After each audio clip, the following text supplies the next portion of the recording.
Si vous vous levez le matin avec cette boule au ventre, si vous donnez tout pour votre équipe, au travail ou vos proches, dans le perso, mais qu'il vous reste plus rien du tout pour vous, alors cette vidéo va vous parler. Parce que vous n'êtes pas seul et surtout parce que vous n'êtes pas coincé. Vous rentrez chez vous après une journée faite de crises à gérer, de réunions interminables, des émotions, les émotions des autres à absorber et quelqu'un vous demande « ça va ?» Et là, vous n'avez même plus la force de répondre. C'est exactement ce que vivent aujourd'hui des milliers de personnes dans le monde du travail qui aiment profondément l'humain mais qui se sentent épuisés. Je suis Théophile Laroussini, CEO de LinkUp Coaching et depuis plus de 15 ans, on accompagne les salariés en reconversion et les indépendants à se former au coaching professionnel. Aujourd'hui, je vais vous partager le chemin le plus simple, le plus sûr et le plus humain pour transformer votre épuisement en une nouvelle vocation.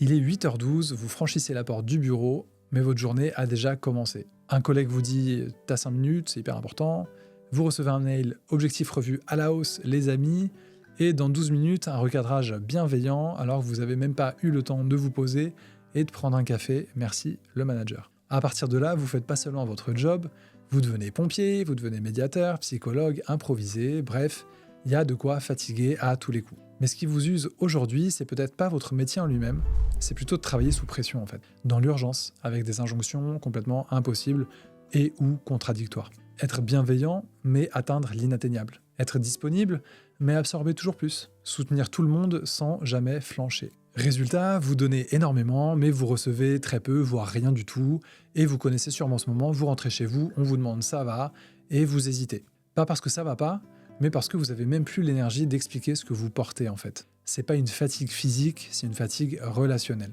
Celle de tenir pour tout le monde, parce que tout le monde compte sur vous.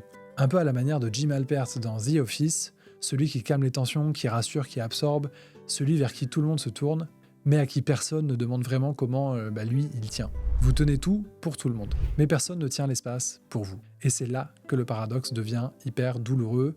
Vous aimez aider, vous aimez accompagner, vous aimez voir quelqu'un évoluer et être utile, et ça pourrait devenir votre plus grand atout pour votre nouvelle vie.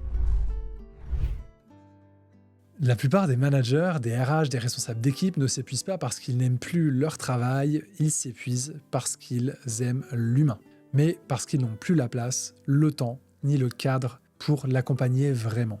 Et c'est pour ça que l'un des métiers qui explose en 2026, c'est le coaching professionnel. Parce que tout ce que tu fais depuis des années, écouter, reformuler, clarifier, motiver, aider quelqu'un à dépasser un blocage, ce sont déjà les compétences clés d'un coach. Tu ne dois pas devenir quelqu'un d'autre. Tu dois utiliser ce que tu fais déjà, mais dans un cadre sain, respectueux, sans pression hiérarchique, et surtout avec de la reconnaissance. Le coaching, c'est ce changement subtil mais puissant, passer de « je dois trouver une solution pour eux » à « je les aide à trouver leur solution ». Comme dans le film Le discours d'un roi, où le futur roi d'Angleterre, bègue, anxieux, persuadé qu'il n'était pas fait pour ça, se fait accompagner par un coach atypique. Et ce coach, il fait pas le travail à sa place, il crée l'espace, la méthode et la confiance pour que le roi trouve sa propre voie. Perso, c'est un film qui m'a beaucoup parlé parce que la première fois que je l'ai vu, j'étais en Angleterre et je vivais là-bas et je parlais pas très bien anglais et c'est ce qui m'a donné confiance pour commencer à me lancer. Le coach ne répare pas, il révèle ce qui existe déjà. Et aujourd'hui, ce métier explose. Plus de 10% de croissance par an, un marché de plus de 750 millions d'euros en France, une demande massive en entreprise et une montée énorme du coaching individuel. Et surtout, ceux qui viennent du management, de la relation humaine, du terrain, c'est ceux qui deviennent souvent les meilleurs coachs. Parce que ton vécu, c'est pas un poids, c'est ta plus grande valeur ajoutée. Ton empathie, elle devient un talent, ta capacité à comprendre les dynamiques humaines devient une compétence rare et demandée. Bref, ton expérience devient ton levier de différenciation.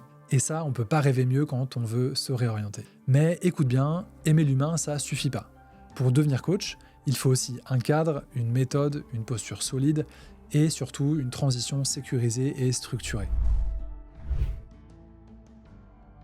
Changer de métier pour accompagner l'humain, ça se fait pas du jour au lendemain. C'est pas un saut dans le vide, c'est un chemin qu'on doit préparer, un chemin qui se construit étape par étape. Et dans la plupart des reconversions vers le coaching ou l'accompagnement en général, il y a 3 grandes phases que je vais vous décrire maintenant.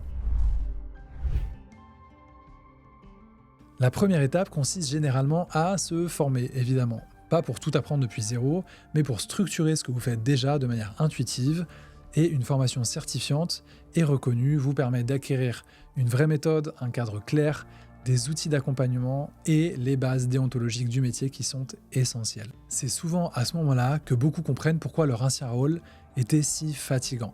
Ils accompagnaient déjà mais sans repère, sans cadre et sans filet. Donc passer de j'aide parce que je sais faire à j'accompagne parce que je suis professionnellement formé, ça change vraiment tout, vous verrez. Ensuite vient la pratique, la vraie. Pas les exercices théoriques, pas nos discussions comme ça avec nos amis.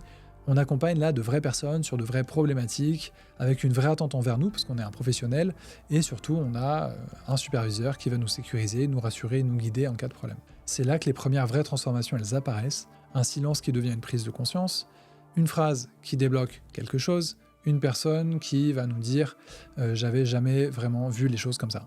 Et à ce moment-là, on réalise que notre rôle, c'est plus de trouver des solutions pour les autres, mais c'est de leur permettre de trouver les leurs en fait. Contrairement à ce qu'on imagine, la transition, ça ressemble pas forcément à je claque ma démission et je deviens coach du jour au lendemain. On n'est pas en Amérique, les amis. La plupart des personnes, elles font ça progressivement. Elles gardent leur job, elles accompagnent leurs premiers clients, elles construisent leur réseau, elles testent leur posture, leur rythme, leur modèle et leurs produits évidemment. Et puis doucement, les choses s'installent petit à petit. Un premier client, puis 2, puis 5, on vous recommande, jusqu'à un moment où ça devient naturel et viable. Pour certains, ça prend 12 mois, pour d'autres, ça prend 18, 24, chacun avance à son rythme. Et si vous voulez aller encore plus loin, regardez maintenant notre vidéo sur la réussite de votre reconversion professionnelle après 40 ans, je vous la mets juste là et en description, vous connaissez. Cette vidéo, c'est la suite logique de ce que vous venez d'entendre et ça pourrait bien être le déclic qui transforme votre projet en trajectoire réelle. Likez, partagez et dites-moi aux commentaires où vous en êtes dans votre parcours actuellement. J'ai hâte de vous lire et de pouvoir vous répondre. À bientôt.